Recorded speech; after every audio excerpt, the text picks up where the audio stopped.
Scott Tinley of California, who was 5th last day, Mike. Well, the men's race stacks up as it has stacked up in the weeks past, and that's Mike Pigg is the man to beat. We've got a couple of wild cards in the field, though, one of them being Stephen Foster, who was the 1988 Australian Triathlete of the Year. He's going to be somebody we have to keep an eye on. And on the women's side, injuries have plagued the top women all year long. Who should we look for today? Well, the leader currently in the Coke Grand Prix is Jan Ripple, and she's out with a stress fracture. Kirsten Hansen has a broken hand. We've got a lot of old stars who have come back and are racing well this season, so I think the race, the women's race, is simply a toss-up. And there's a special feature in today's event to commemorate the 6th annual Chicago Bud Light U.S. Triathlon Series. Bud Light will honor the 15,000th person in the history of this event to cross the finish line today. So stay right where you are. It's an exciting day of triathlon racing. We'll be right back. The 1988 Chicago Bud Light USTS Triathlon is brought to you by Bud Light, proud sponsor of the 1988 U.S. Olympic team. Everything else is just a light. By Diet Coke. You're going to drink it just for the taste of it. By True Value Hardware. More than just a name, it's our way of doing business.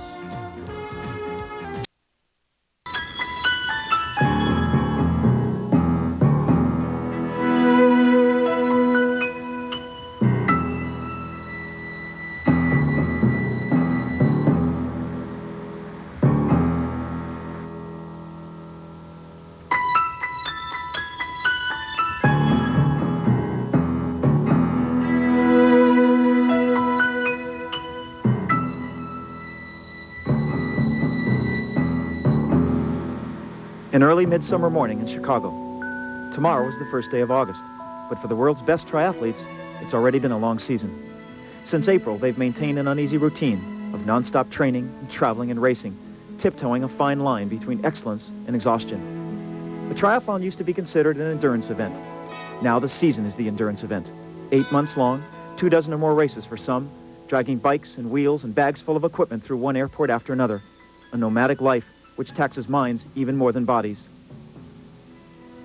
For a professional triathlete, the real challenge is the search for balance in a world where compulsion and excess are valued above all else, where the lines between the human machinery and the high-tech tools of the triathlon trade are blurred. For defending national champion Mike Pigg and his tall friend Harold Robinson, the Chicago Bud Light USTS is an important mid-season test, a race that will allow both men to evaluate their training and make adjustments if necessary for the longer races of the late season. As for the rest, for the more than 3,000 age group triathletes who will test themselves on this day, the goals and motivations are as varied as the faces. Some are serious and seasoned competitors. Others stand here on the warm Chicago morning for reasons perhaps they themselves would be unable to define.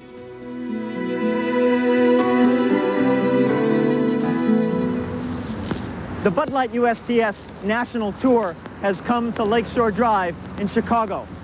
With the city's skyline as a backdrop, it's a magnificent arena. And with its long, straight, wide open stretches of roadway, it stands in striking contrast to some of the other courses we've seen on the series this year. How's this for contrast? The season ended last year at Hilton Head Island, South Carolina, a resort destination with a run that took the athletes along a beach, then along a golf course. The season began this year in Miami, a tropical setting with blue water, palm trees, and at least one hill. Then Baltimore, an urban race like Chicago, but with a bike course that flew down into the city from Gunpowder Falls State Park, through more than 200 intersections, past one quaint reminder after another of Baltimore's long history. But none of that is here. Much like the city itself, the Chicago Bud Light USTS course is big and bold and uncompromising. The sheer size of the event is daunting. Putting 3,500 triathletes on the same course at the same time, keeping them all safe and headed in the right direction, it's more of a logistical challenge even than a physical one. When the runners reach Daley Plaza, they will have the finish line in their grasp. But how many of them will still be running? And how many will have been reduced to a walk by the course, by the heat, and the humidity? The leader will circle Daley Plaza and head up toward the finish line on Randolph Street before 9 o'clock in the morning. But it won't be until 12:30 in the afternoon, or even later, that the last of the 3,500 triathletes will cross that line. Triathletes come in all shapes and sizes. Sometimes they even come with different parts. For 25-year-old Jim McLaren, who lost his leg 3 years ago in a motorcycle accident, the challenge of the triathlon has a special significance. Beautiful, isn't it?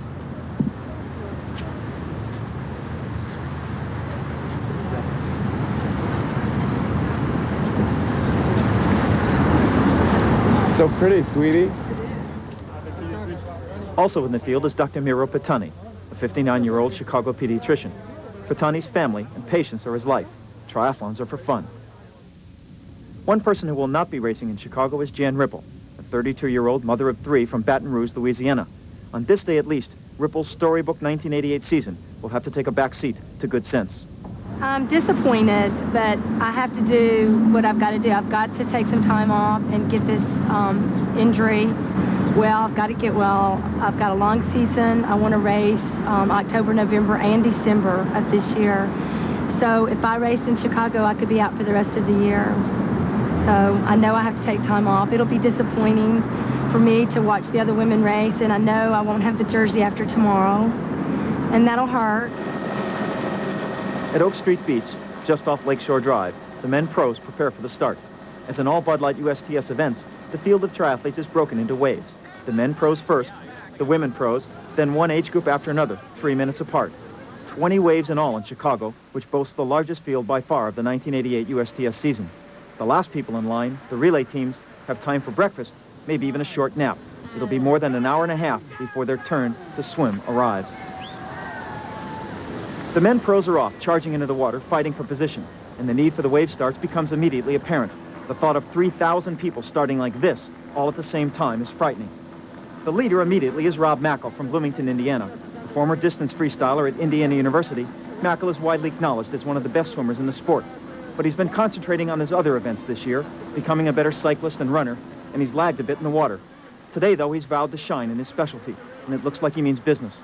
He set himself up well to begin with by taking the inside line to the first buoy, and he's wearing a wetsuit, a piece of equipment he has at times in the past refused to use.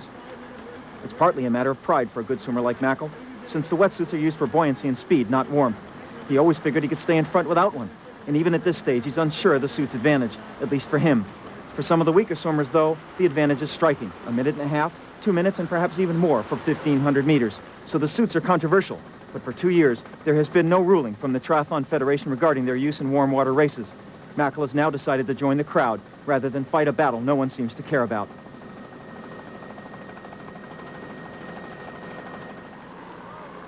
Before the huge crowd of triathletes waiting on the seawall for their own chances to swim, the men pros hammer on. Obviously, this is no leisurely dip in Lake Michigan. Mackel is pressing the pace, 100 yards every minute or so, lifting his head regularly to check his bearings while the field strings out behind him, drafting each other, saving what energy they can for the bike and the run ahead.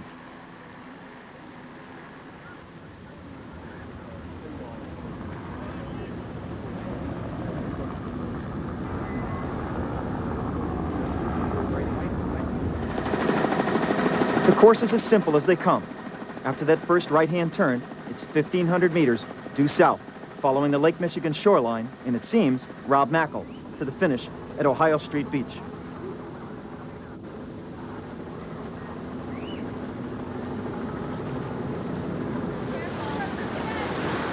Now it's the pro women's turn. The field is remarkably strong. 3 past winners from the Chicago Bud Light USTS are in the field, and 2 USTS national champions. 3 Bud Light Ironman titles are represented, and 2 winners of the Nice Triathlon in Nice, France. It's anyone's game.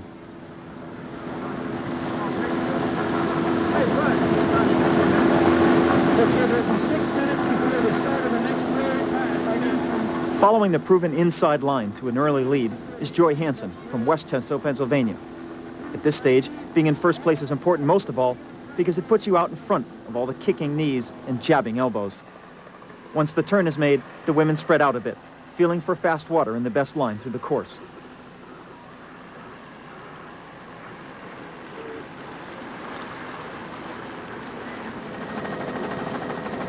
Meanwhile, the spectators take advantage of a rare luxury, a chance to follow the swim and watch from close up as the women make their way through the water.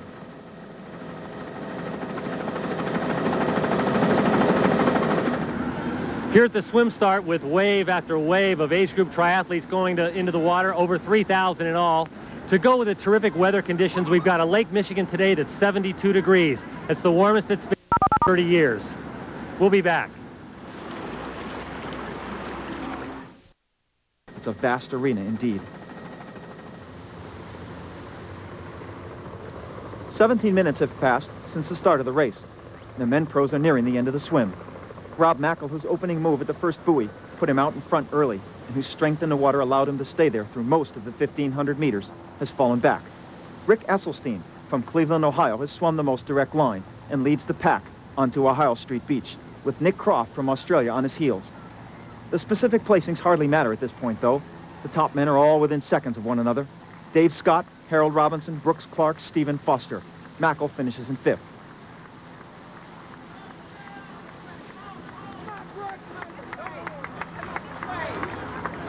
In 10th place, just 15 seconds off the lead, is the favorite, Mike Pigg, wearing the red swim cap that marks him as the current leader on the Coke Grand Prix. He's in good position to strike quickly on the bike ride.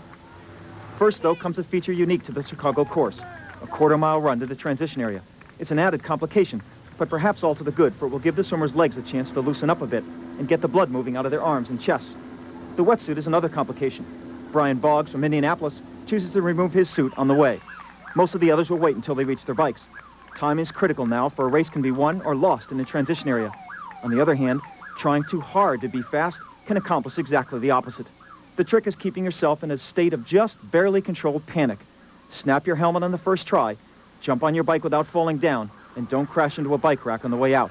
That's all it takes. This is the Australian Nick Croft. Close behind him is his teammate and countryman Stephen Foster. Even down under, triathlon sponsors know where the camera is most frequently pointed during the competition. Brooks Clark, last year's Triathlon Rookie of the Year, heads out, followed by Dave Scott. A third Australian, Mark Doyle, who has taken the extra 2 or 3 seconds to slip on a pair of running shorts, hops on his bike and joins the pursuit. A steady stream of men follow.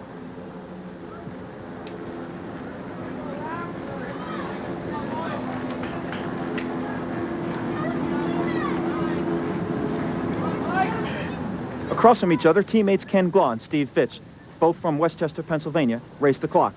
Glaw changes first, and Fitch offers us a word of encouragement as his friend rides off. Let's see. Clear him up, baby.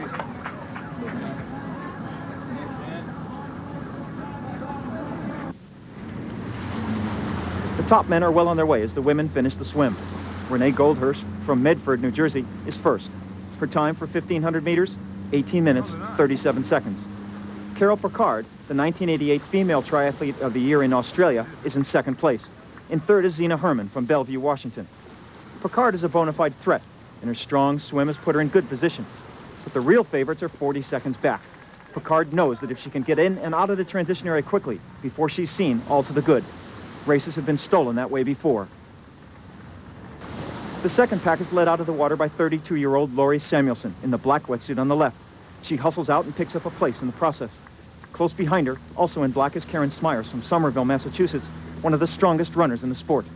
Following them is Paula Newby-Fraser, number 2 in the Coke Grand Prix, winner of the Bud Light Ironman in Hawaii in 1986. Next is Joy Hansen, who some have picked today as the dark horse.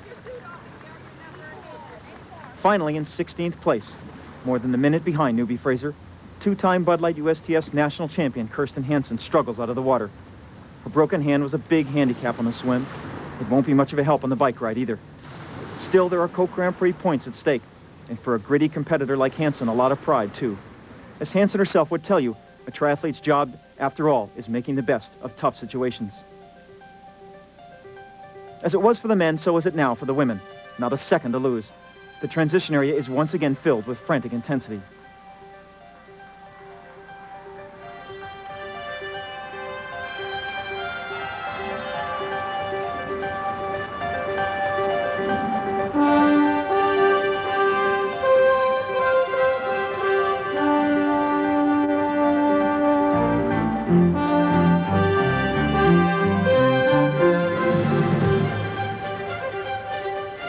Paula Newby-Fraser, an experienced and proven competitor, gives an impromptu lesson on how to work quickly through a swim-bike transition.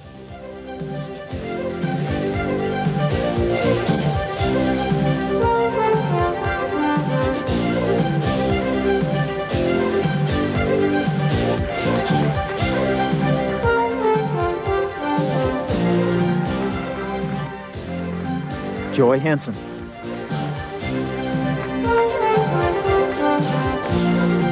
Mirror images on opposite sides of the bike rack, Sylvian and Patricia Puntos. And changing next to them, a woman on the comeback trail, the twins' longtime nemesis, Joanne Ernst, Triathlete of the Year in 1985. Meanwhile, the men, already several miles into the bike ride, and briefly, a triathlon fairy tale, a sight that brings chills to anyone who's followed the sport for any time at all. Dave Scott, the man, 6-time winner of the Bud Light Ironman, out in front and working hard. But just 4 miles into the ride, 190 pounds of reality flies by Scott and leaves him quickly in the dust. A fairy tale was all it was. The lead belongs now to a hungry-looking Rob Mackel. Sure, I've been real happy. The progress was a little bit slow and frustrating last year, but I just hung with it and was having a lot of fun and started running over this winter when I broke my collarbone. Oh, you probably don't even know about that. I broke my collarbone this winter, fell off my bike, so I started running in the pool and just ran every day and 40-mile weeks and had a lot of cold runs with hat and icicles coming off me, but just kept running, and I said, I'm going to try to run with these guys next year. I'm going to get off that bike and run, and I'm going to run. Top 5 finish, realistic, and I just want to be tough. I want to be a factor. I want to have fun, though, Mike. I always want to have fun. This is some people's idea of fun. At 7:30 in the morning, it's already 80 degrees in Chicago and humid, and Mackel, with Harold Robinson behind him, is moving down Lakeshore Drive at almost 30 miles an hour. Dave Scott is already far behind. At age 33, he is simply not as fast or as aggressive as he needs to be to win, and neither Mackel nor Robinson have time to offer their regrets. Scott, whose race today will end with a flat tire on the bike course, is a living legend in the sport of triathlon. His astounding record of 6 wins at the Ironman have assured his immortality. The short distance side of the sport may have moved beyond him, but anyone who counts this man out of a long race is a fool.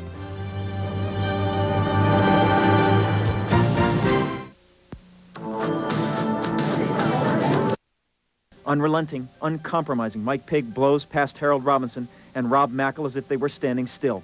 There is a sense of grim purpose when he rides, almost an arrogance. Look, see, feel what it's like to ride this fast, Pigg seems to say. Stay with me if you can. So far, few have been able to answer the challenge. Changing lanes abruptly so that neither man, both of them good friends of his, will fall in behind in draft, Pigg forges his lead. His aggressive, single-minded style can demoralize his competitors, and it's ideally suited to a Chicago course without pretense, a course that offers no excuses. Pigg never asked for any in the first place. It's still a tough course even though it's flat, because now you got to go flat out. You know, your top speed on your bike because you're on flat ground, and your top speed in running and swimming because there's probably going to be no waves. So you get just as tired on this course as you would a more difficult course of mountains. You know, it's just a different style of racing. What I do is I work the first 3 miles hard, and that way I hope I still have a 1.5-minute lead, and then I just try to get a nice cruise pace and enjoy the last 3. But, you know, I'm always out there running scared, kind of, because Harold's a very good runner, Dave Scott's a really good runner, and I never think I have it won when I get off the bike with a 2-minute lead. You know, I know I have still a lot of work left to do. 10 miles into the ride, Pigg makes the first turn and heads back up Lakeshore Drive. Robinson and Mackel have managed to stay close, and Pigg's war of attrition rages on. 10 minutes or so behind the men, the women's race is still taking shape. The best female triathletes in the world are not the very best swimmers, so it takes a few miles for things to sort themselves out. For the moment, at least, Carol Picard, the Australian from Perth, in her first U.S. race of the season, is out in front, but her position is temporary at best. So are the positions of Renee Goldhirsch in second and Zena Herman in third.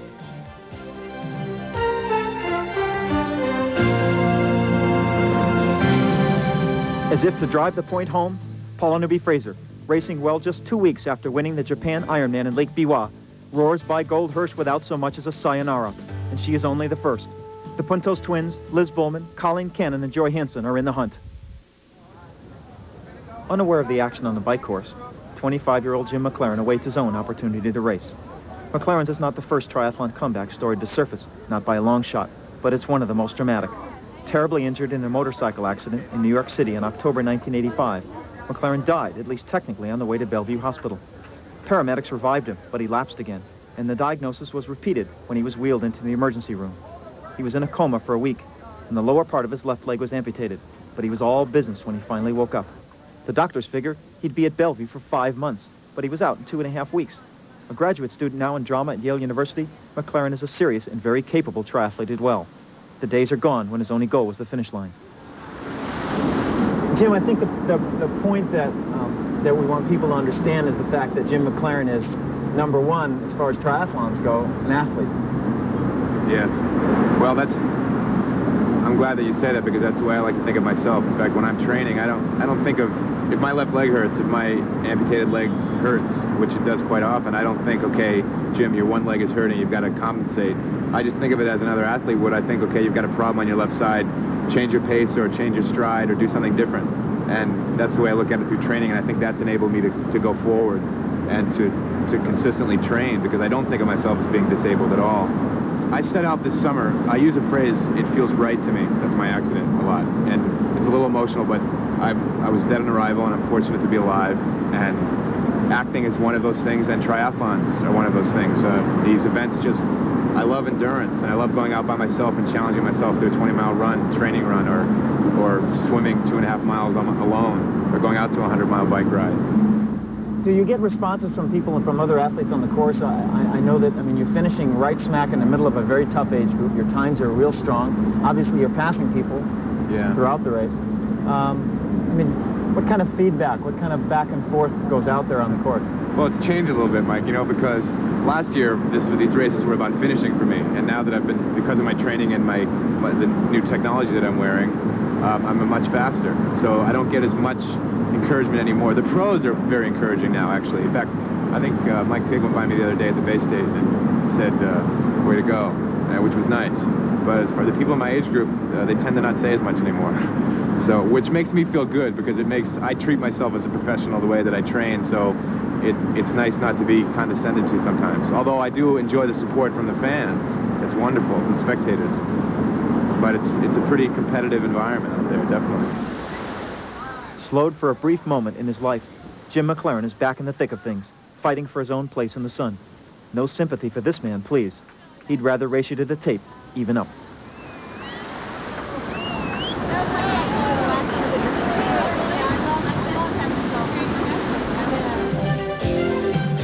In the women's race, the early leaders are gone, including Carol Picard, and the true contenders are wheel-to-wheel on the northbound leg of the bike course.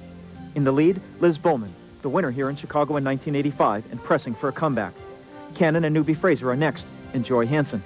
With Kirsten Hansen obviously not in the race for first, the biggest threats are the Puntos twins, riding now 5th and 6th. First, Patricia, a superb runner. She was the first woman across the line in Hawaii 2 years ago, only to be disqualified for drafting. Then Sylviane, the Bud Light USTS national champion in 1984, the only woman in the history of the sport to win the Bud Light Ironman twice.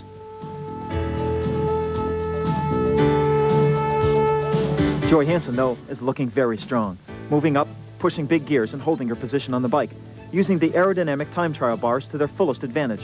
Cannon, meanwhile, seems fretful and unfocused, and Newbie Fraser is sitting up in the wind instead of crunching in and driving hard on the flat Chicago course. Her concentration seems not what it should be either.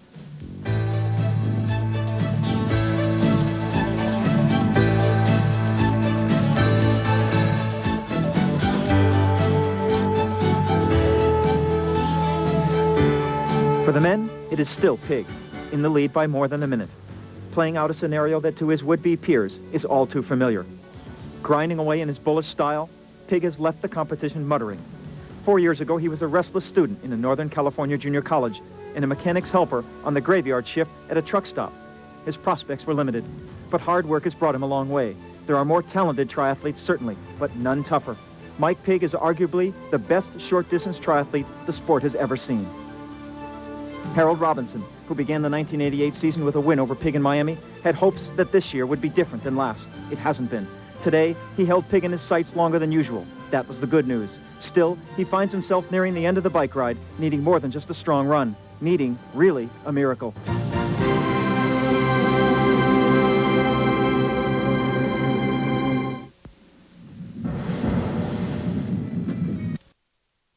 Are on the way.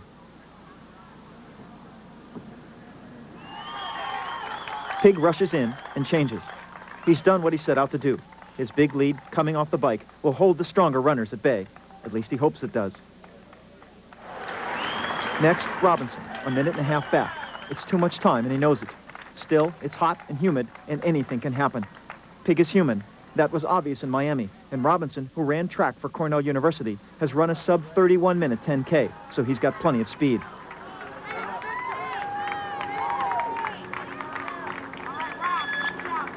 Third off the bike is Mackel, and the best of his show is over. At 190 pounds, he's at a distinct disadvantage in a hot, short race like this, where raw speed can mean so much. He's made a lot of progress over the past year, but Mackel is no fool. Pig and Robinson are gone for good. His job now is to limit his losses over the next 6.2 miles. Sixth in is the Australian, Stephen Foster. Word of his potential in this race had been spreading in whispers for days. Watch him, they say. Good runner, they say. But 2.5 minutes down is a lot of time.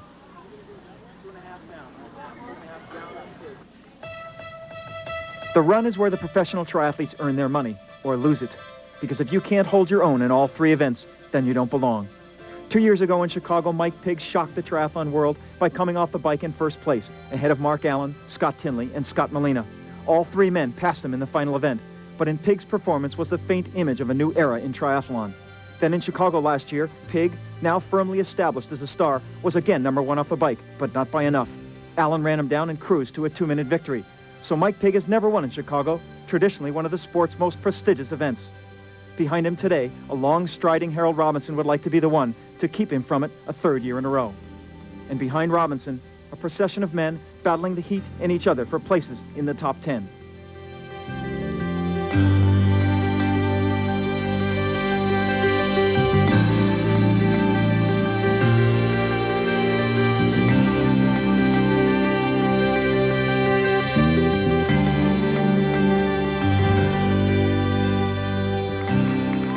The men's race looks like a one-man show, but the women's race is far from that.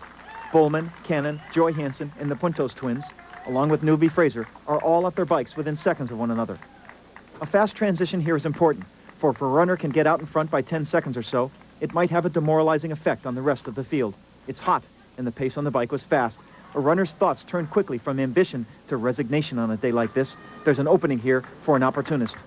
Colleen Cannon, the old pro, turns the trick. She heads out first. Joy Hansen is next, followed closely by Bowman, then Patricia Puntos.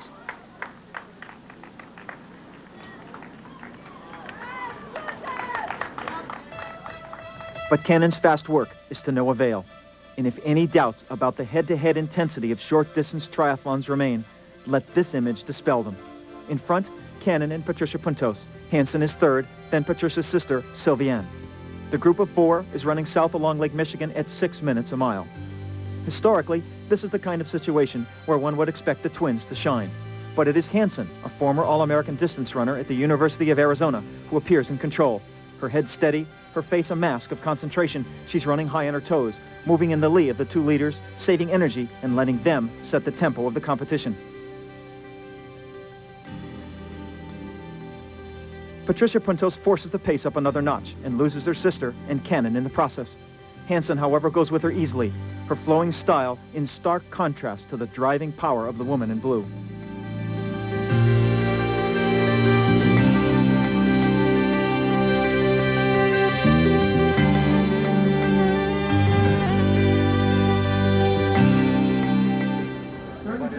If triathlons are a fact of life to the pros, a way of making a living, they are a form of recreation to most of the other 3,000 triathletes racing on this day. People like Chicago pediatrician Dr. Mira Patani train in 3 sports because it makes them feel good, and they race to test themselves, certainly, but for social reasons as well. It's a good crowd to be with on a Sunday morning.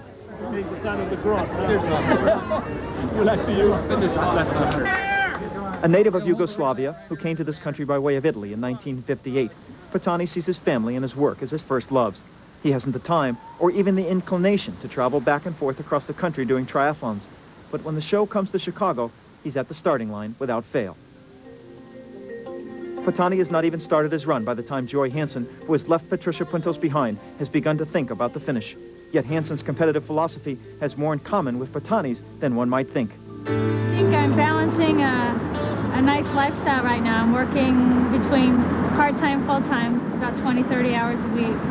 And I'm racing not all the time. I'm racing once every 2 or 3 weeks. and I'm really happy. My life's going well. I take time to go to the beach. I'm not overtraining. I'm not caught up in trying to win every weekend. So if I don't feel good a day, I take it off.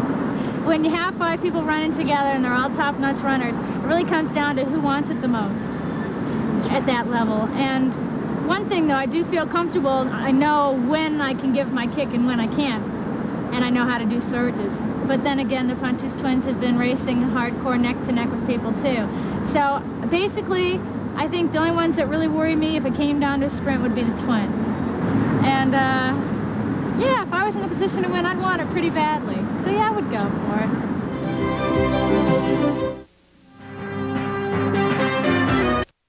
Stephen Foster, who was 2.5 minutes behind in the bike run transition area, has caught the leader, Mike Pigg. It's a startling development. The run is not Pigg's best event, but his 1.5-minute lead on the field after the bike ride seemed secure. No one, not even Mark Allen, Pigg's great nemesis, has ever made up such a deficit. For several hundred yards, Pigg hangs desperately on, hoping that in closing the gap, Foster has burned himself out.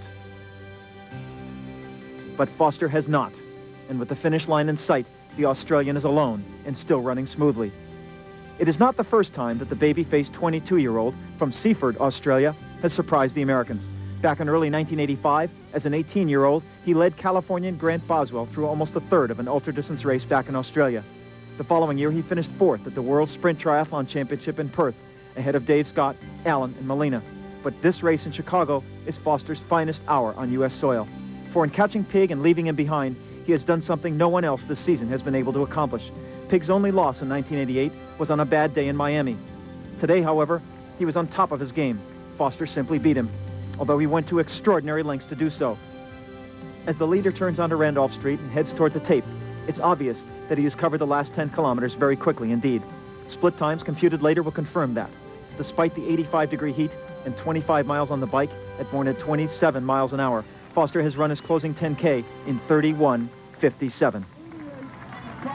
Here in Australia, Stephen Foster, the winner of the Bud Light USTS here in Chicago, that is a tremendous upset. A tremendous upset coming down the course right now is Mike Pigg. But Stephen Foster... 25 seconds after Foster, the defending national champion finishes, still without a victory in Chicago. Foster's performance was unbelievable, and there was a twinge of skepticism in Pigg's voice as he asked what the winner's position had been after the bike ride. And somebody to look for, kind of a dark horse in this race. Where was he off the bike? What's that? Where was Foster off the bike? Mike Pigg. But no one at the finish line can give Pigg an answer. And perhaps it's better, for the moment at least, that he not know. It was an amazing performance. It's the upset of the year. In third place, pleased with his ability to stay with Pigg on the bike for as long as he did, is Harold Robinson, solidifying his hold on the number 2 spot on the Coke Grand Prix. 2 minutes later, Rob Mackle finishes in 8th place, and he brings disturbing news. There is no water on the course, he says, and that turns out indeed to be the case. It is a critical shortfall. An unexpected shortage of race volunteers was at the root of the problem.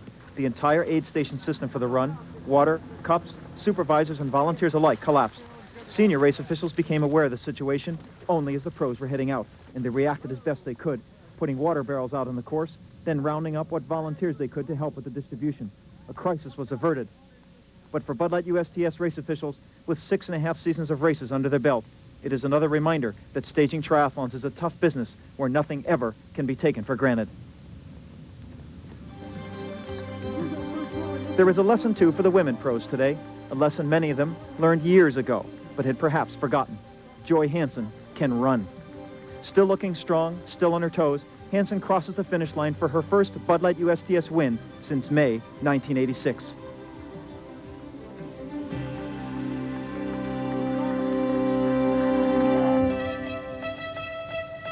A minute and a half behind Hansen, Patricia Punto struggles to the finish line. Looking somewhat the worse for the fast pace, the heat, perhaps the lack of water.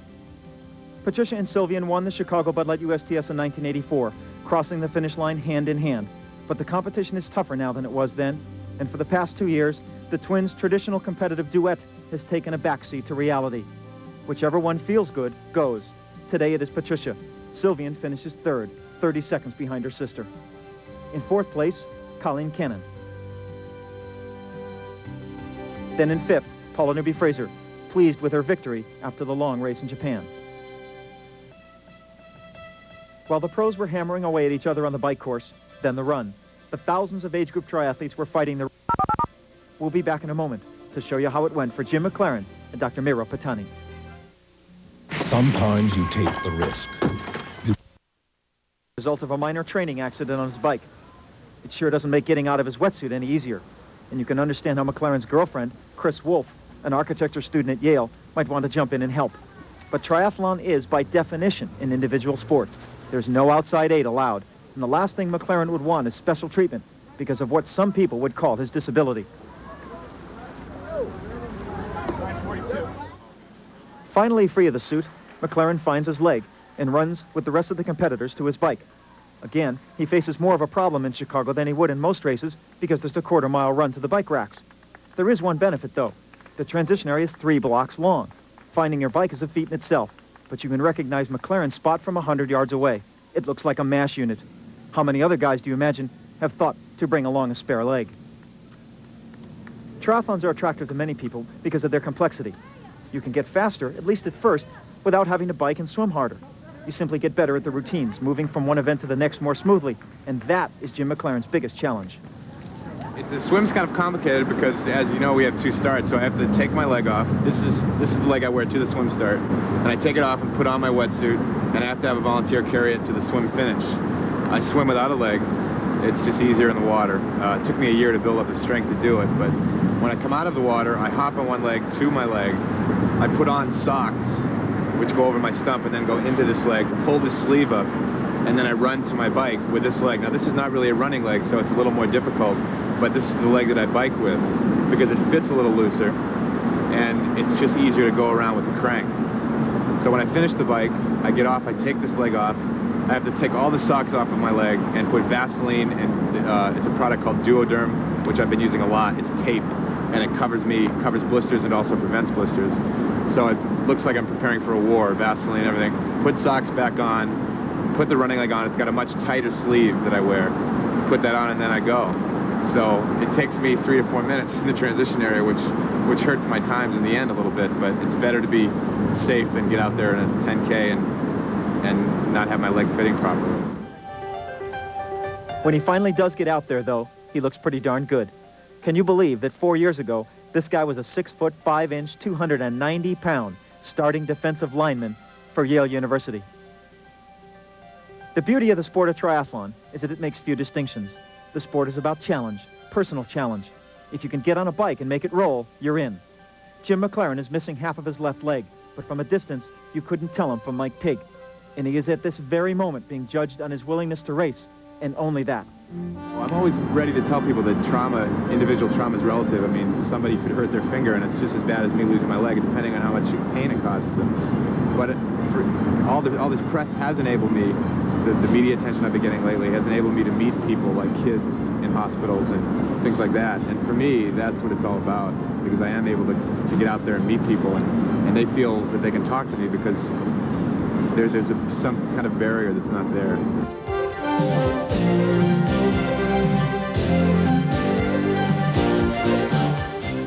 Despite his lengthy change from the swim to the bike, McLaren is smack in the middle of the field as he prepares for his bike run transition. He will lose time once more, time he'll have to gain back on the run.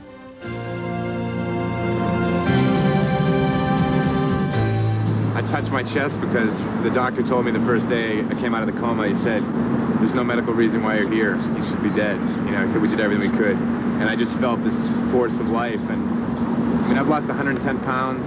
I used to play football. I was a different person. It's helped and it is something that very few people can understand, but it has helped my life. And I really wouldn't trade it for the world. People always come up to me, people that love me, my mother, my siblings, and say, I wish I could give you my leg. And I look at them and I say, I wouldn't take it.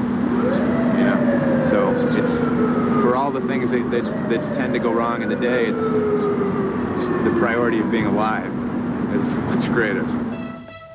McLaren is a superb athlete, and he is challenging not only himself and other amputees, but the medical technology that supports him. At the Los Angeles Marathon last March, his prosthesis broke, and he was forced to hobble for almost 20 miles. He finished in 5 hours, 27 minutes. A month later, in a new, stronger leg, he ran the Boston Marathon and finished in 3:27, the fastest marathon ever run by an amputee. It really has become a part of my life, and I want it to continue to be so. So I like the feeling of crossing the finish line and knowing that all these steps of work have produced this, and that's something that people identify with at times, but I identify with all the work that it took to get there, and that makes me feel very happy to be here and to be alive.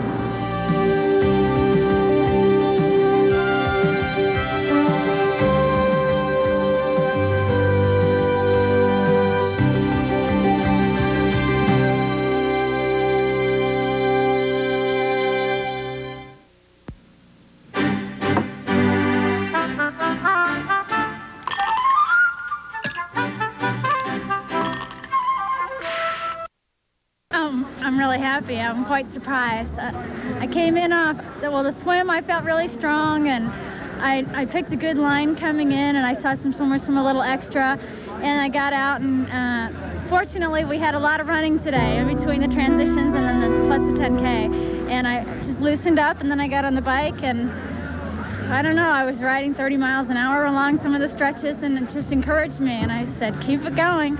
And there were a few good runners in front, a few good runners behind, and I knew that if I just kept near everybody, that if I got out with them, I could maybe stay with them, and it worked. I'm with Stephen Foster, our winner today of the 1988 Bud Light USTS Chicago. Steve, we thought that the Americans had left you in the dust on the bike ride, but man, you came back with a heck of a run. Well, I thought they left me in the dust as well, but as they say, I mean, the triathlon, you have to be consistent in all three sports now. There's no room for any weaknesses, and my run held through today as my strength, and it got me to first place. What did it feel like going past Mike Pigg today on the run? I mean, this guy's been beating the heck out of everybody all year, and all of a sudden you just blow by him. Well, firstly, when I saw the lead he had on the bike, I thought, that's it, mate, I'm finished. But when I saw him up on the run with several kilometres to go, I thought, you know, this guy's only human like myself, so maybe I can drop him, and I did. Two, I would say, pretty stunning upsets today. Well, I'm not sure if Joy Hansen's win was an upset so much as a coming of age of somebody who we've expected to be able to win for a long time. But certainly Stephen Foster's win over Mike Pigg, he's really the first guy all season long that's been able to beat Pigg at his own game like that. Really an amazing race. Well, thanks to those two, all the pros, Dr. Patani, and of course the amazing Jim McLaren. We'll see you all next time from Hilton Head Island, South Carolina for the Bud Light U.S. Triathlon Series National Championship. Hotel accommodations provided